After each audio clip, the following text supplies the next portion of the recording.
Okay, chapter 43. We weren't always homeless, Zero said. I remember a yellow room. How old were you when you, Stanley started to ask, but couldn't find the right words. Moved out? I don't know, I must have been real little, because I don't remember too much. I don't remember moving out. I remember standing in a crib with my mother singing to me. She held my wrists and made my hands clap together.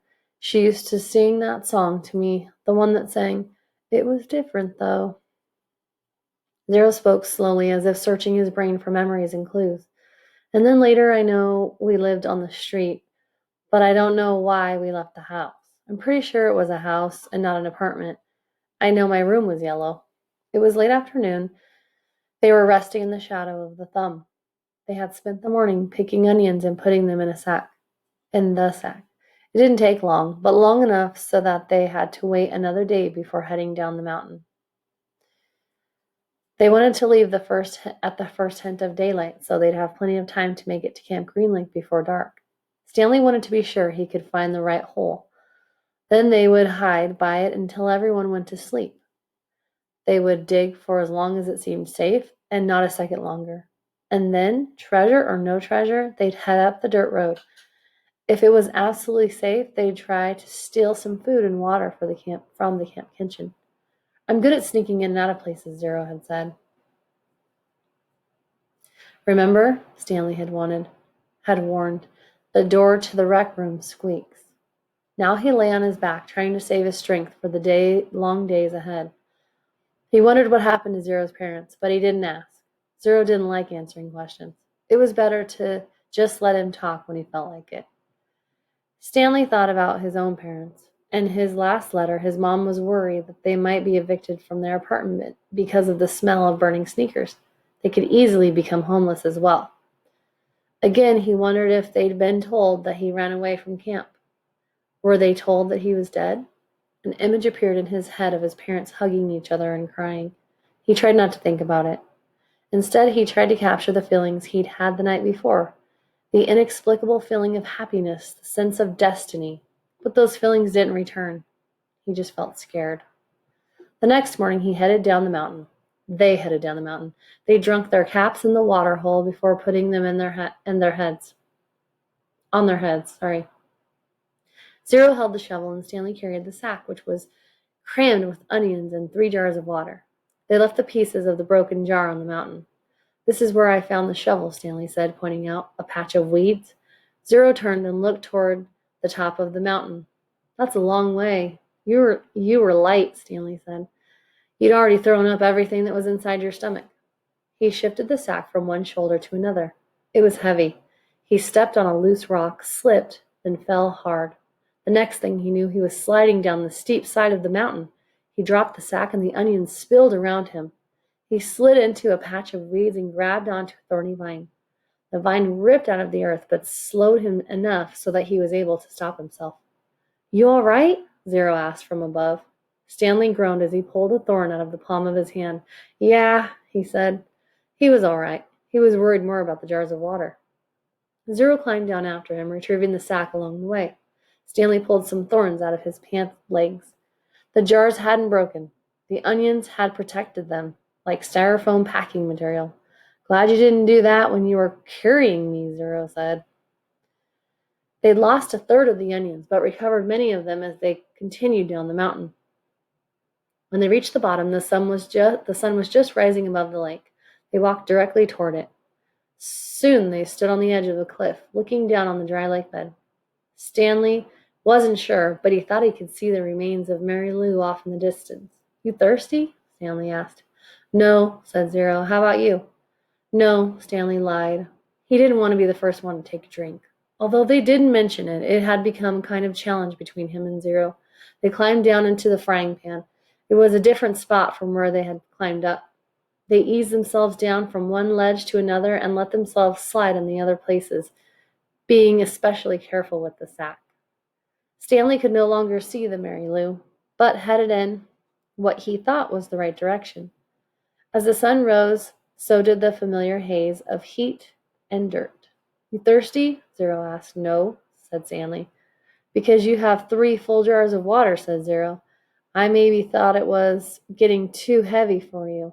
If you drink some, it will lighten your load. I'm not thirsty, said Stanley. But if you want a drink, I'll give you some.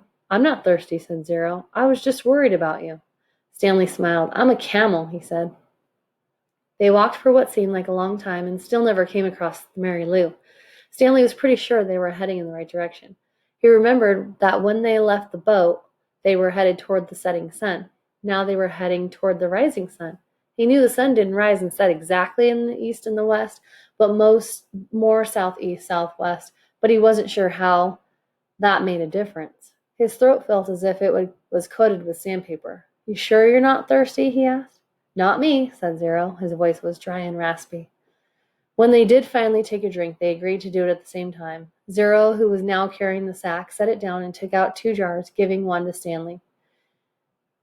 They decided to save the canteen for last, since it couldn't accidentally break.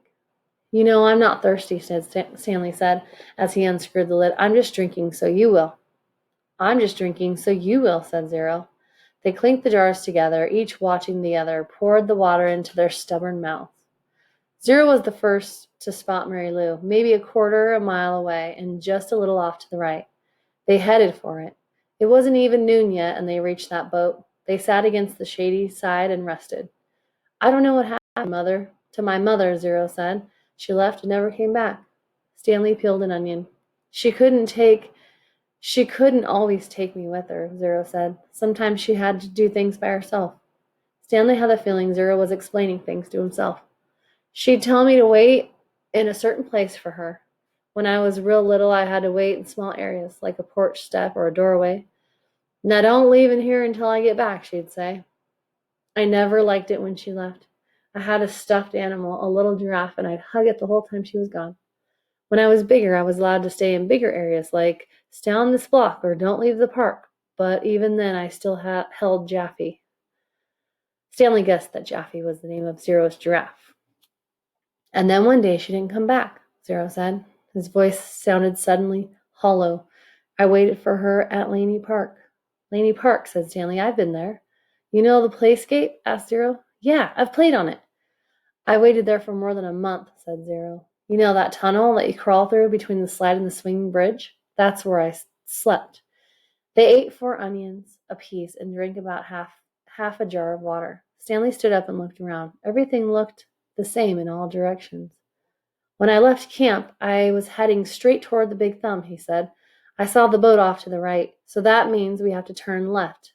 I'll turn a little to the left. Zero was lost in thought. What? Okay, he said. They headed out. It was Stanley's turn to carry the sack. Some kids had a birthday party, Zero said. I guess it was about 2 weeks after my mother left. There was a picnic table next to the playscape, and the balloons were tied to it. The kids looked the same age as me. One girl said hi to me and asked if I wanted to play. I wanted to, but I didn't. I knew I didn't belong to the party, even though it wasn't their playscape. There was this one mother who kept staring at me like I was some kind of monster.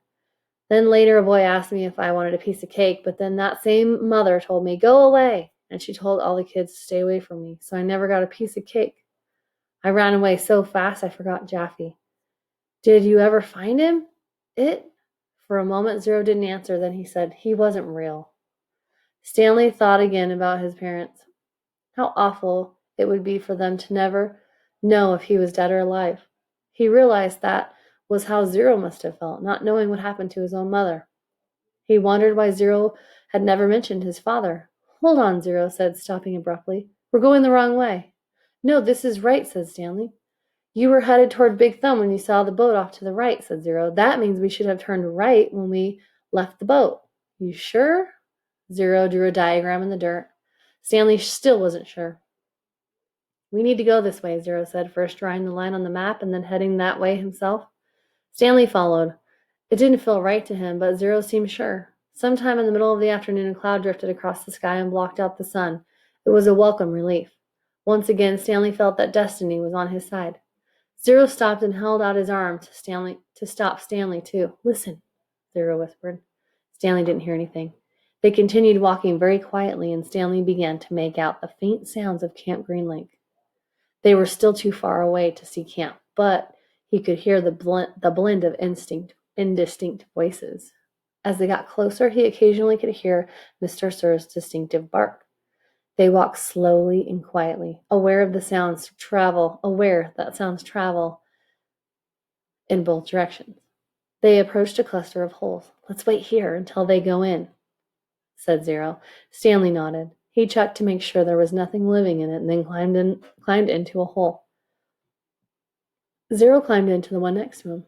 Despite having gone the wrong way for a while, it hadn't taken them nearly as long as Stanley had expected. Now they just had to wait. The sun cut through the clouds. Stanley felt its rays beating down on him.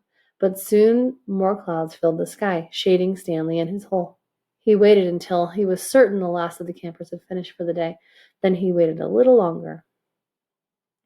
As quickly as possible, he and Zero climbed out of their holes and crept toward the camp. Stanley had a sack in front of him. Stanley held the sack in front of him, cradled in his arms instead of over his shoulder, to keep the jars from clanking against each other. A wave of terror rushed over him when he saw the compound, the tents, the rec room, the warden's cabin under the 2 oak trees. The fear made him dizzy. He took a breath, summoned his courage, and continued. "That's the one," he whispered, pointing out the hole where he found the gold tube. It was still about 50 yards away, but Stanley was pretty sure it was the right hole. There was no need to risk getting any closer.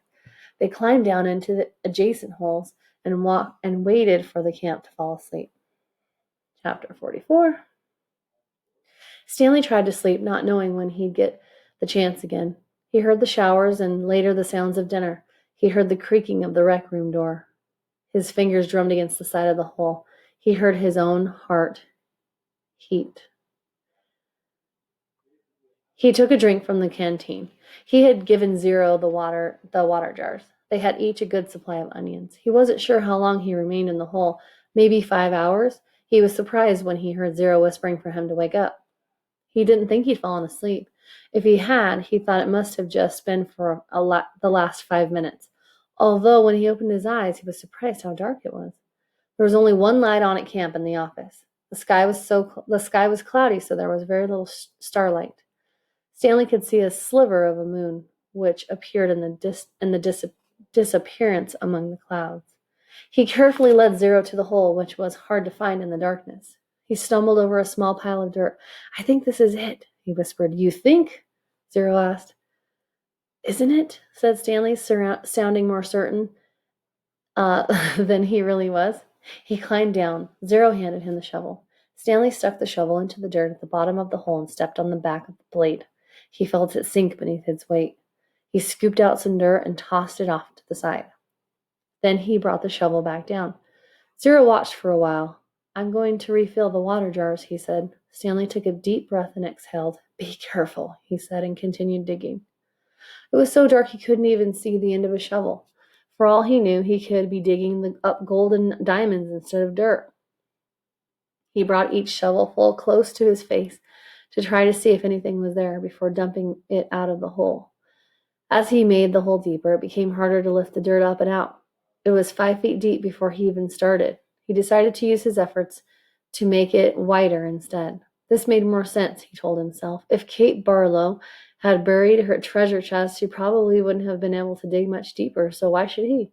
Of course, Kate Barlow probably had a whole gang of thieves helping her.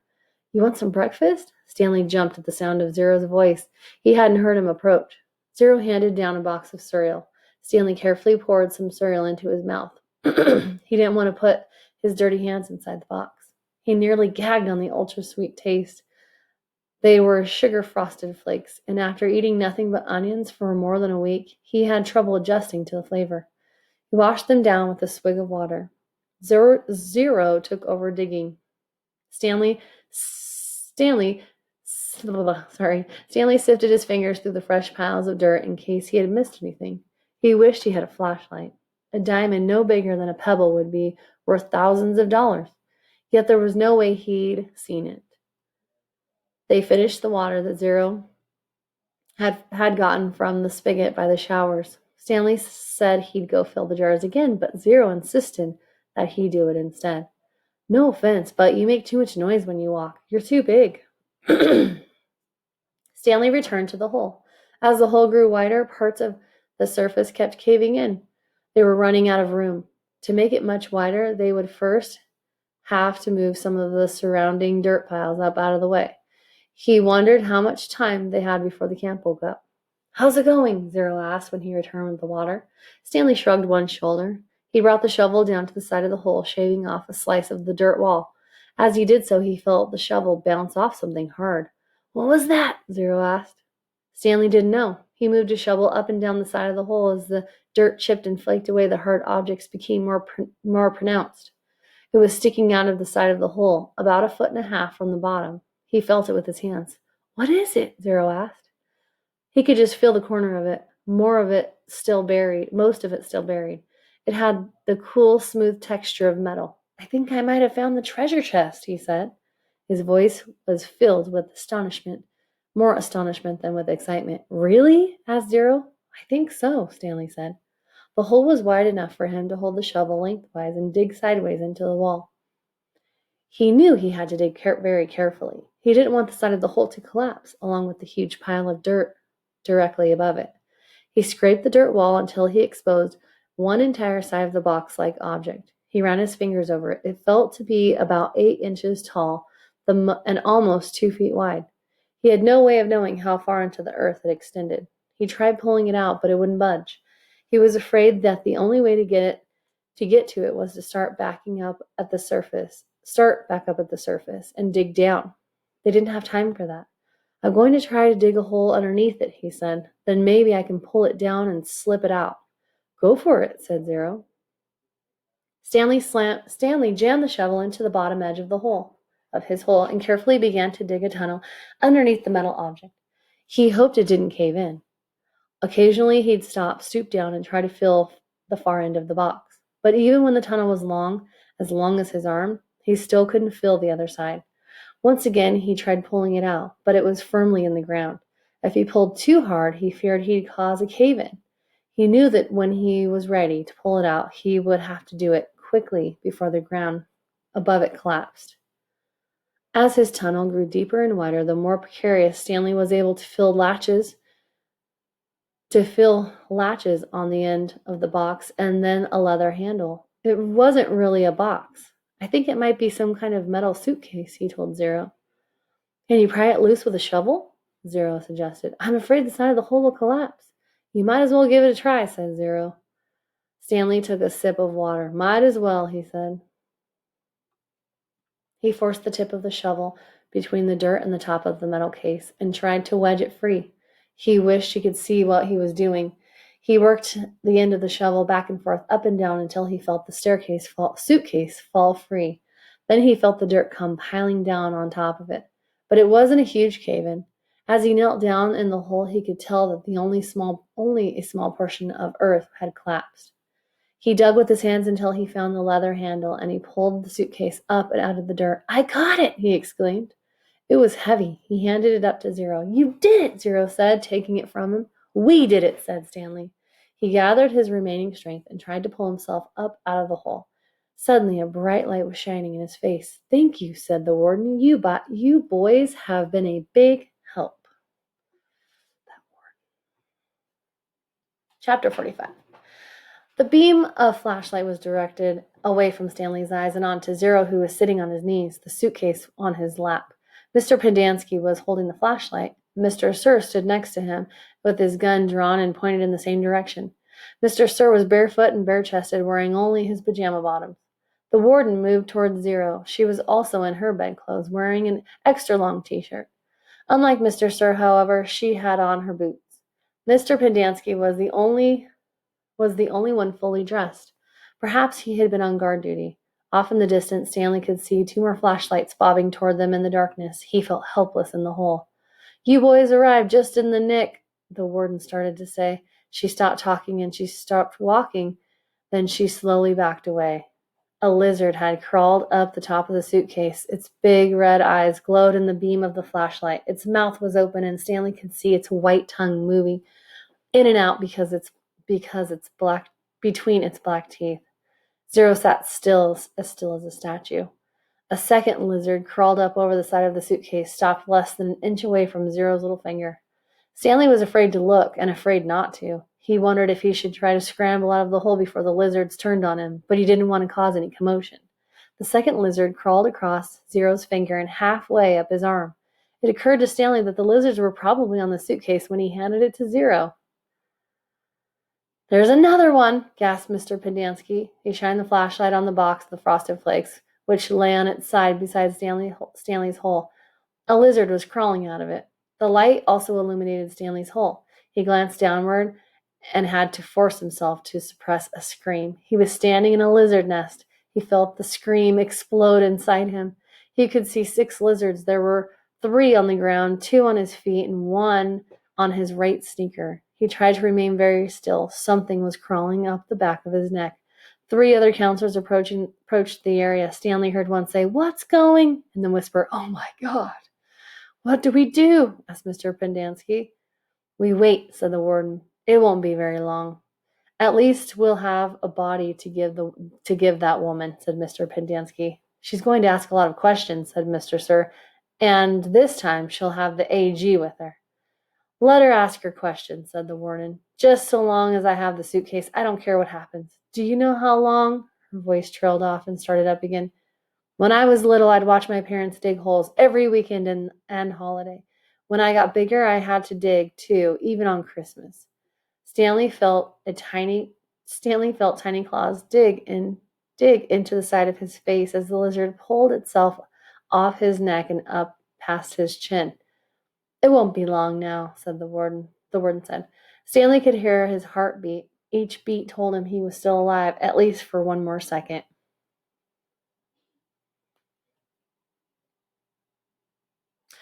Chapter 46. 500 seconds later, his heart was still beating. Mr. Pendanski screamed. The lizard which had been in the cereal box was springing toward him. Mr. Sir shot into midair. Stanley felt the blast shatter, and Stanley felt the blast shatter the air around him. The lizard scurried frantically across his very still body. He did not flinch. A lizard ran across his closed mouth. He glanced at Zero, and Zero's eyes met his. Somehow, they were both still alive, at least for one more second, one more heartbeat. Mr. Sir lit a cigarette. "I thought you quit," said one of the other counselors. "Yeah, well, sometimes sunflower seeds just won't cut it."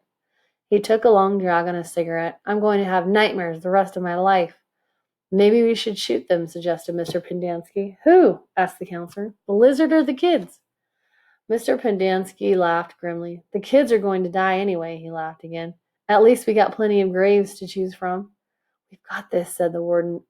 "I've waited this long. I can wait another few."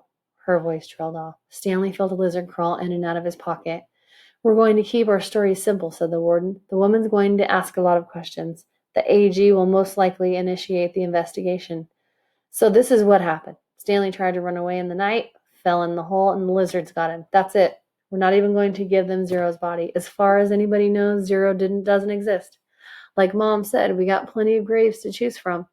"Why would he run away if he knew he was getting released today?" asked Mr. Pendanski. "Who knows? He's crazy.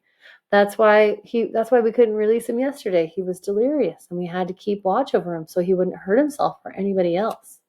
"She's not going to like it," said Mr. Pendanski. "She's not going to like anything we tell her," said the warden. She stared at Zero and the suitcase. "Why aren't you dead yet?" she asked. Stanley only half listened to the talk of the counselors. He didn't know who that woman was or the AG or what AG meant. He didn't even realize they were initials. It sounded like one word, AG. His mind was focused on the tiny claws that moved up and down his skin and through his hair. He tried to think about other things. He didn't want to die with the images of the warden, Mr. Sir, and the lizards etched into his brain. Instead, he tried to see his mother's face. His brain took him back to the time when he was very little, all bundled up in a snowsuit.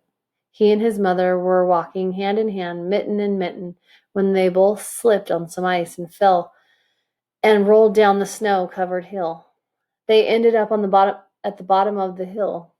He remembered he almost cried, but instead he laughed. His mother laughed too. He could feel the same light-headed feeling he felt then, dizzy from rolling down the hill. He felt the sharp coldness of the snow against his ear. He could see flecks of snow on his mother's bright and cheery face. This was where he wanted to be when he died. "Hey, caveman, guess what?" said Mr. Sir. "You're innocent after all. I thought you'd like to know that. Your lawyer came to get you yesterday. Too bad you weren't here." The words meant nothing to Stanley, who was still in the snow. He and his mother climbed back up the hill, rolled down again, this time on purpose. Later, they had hot chocolate with lots of melted marshmallows. "It's getting close to 4:30, said Mr. Pendanski. "They'll be waking up." The warden told the counselors to return to the tents. She told them to give the campers breakfast and make sure they didn't talk to anyone. As long as they did as they were told, they wouldn't have to dig any more holes. If they talked, they would be severely punished. "How should we say they will be punished?" one of the counselors asked. "Let them use their imagination," said the warden. Stanley watched the counselor return to the tents, leaving only the warden and Mr. Sir behind. He knew the warden didn't care whether the campers dug any more holes or not. She found what she was looking for. Zero remained perfectly still except for the right hand, which slowly formed into a fist. Then he raised his thumb, giving Stanley a thumbs up, the thumbs up sign. Stanley thought back to what Mr. Sir had said to him earlier and the bits of conversation he'd overheard. He tried to make sense out of it. Mr. Sir had said something about a lawyer, but Stanley knew his parents couldn't afford a lawyer.